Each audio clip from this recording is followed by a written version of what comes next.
Herzlich willkommen in Neu-Isenburg. Wir stehen hier heute vor einem wirklich außergewöhnlichen Bungalow im Bauhausstil, den wir uns jetzt gemeinsam anschauen möchten.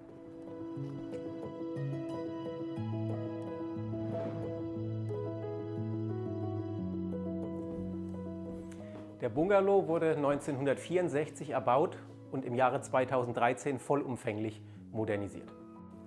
Mit 240 Quadratmetern Wohnfläche bietet die Liegenschaft viel Platz für Komfort und für stilvolles Wohnen.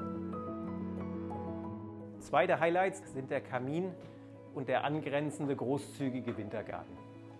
Besonders praktisch ein elektrisch versenkbares Fenster. Dieses trennt bei Bedarf den Wintergarten vom Wohnbereich. In geöffnetem Zustand bilden Wohnzimmer, Wintergarten und die 66 Quadratmeter große Terrasse eine Einheit.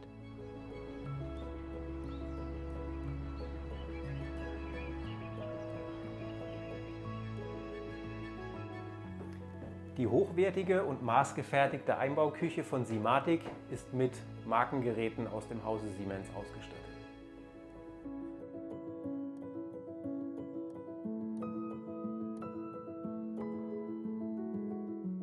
Zudem gibt es auf dieser Ebene zwei Bäder, ein Masterbad mit Dusche und Badewanne sowie ein Gäste-WC, beide komplett in edlem Marmor gehalten.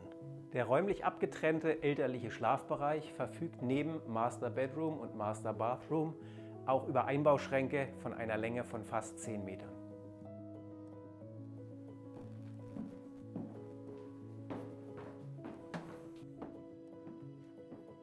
Auch im Untergeschoss bietet sich ausreichend Raum für individuelle Wohnideen. Die Liegenschaft verfügt über 3 weitere Wohnräume, ein Badezimmer, ein separates WC, eine Küche sowie über eine Sauna. Konnten wir mit diesem stilsicheren Bauhaus-Bungalow Ihr Interesse wecken? Dann rufen Sie uns gerne an. Wir freuen uns über Ihre Kontaktaufnahmen.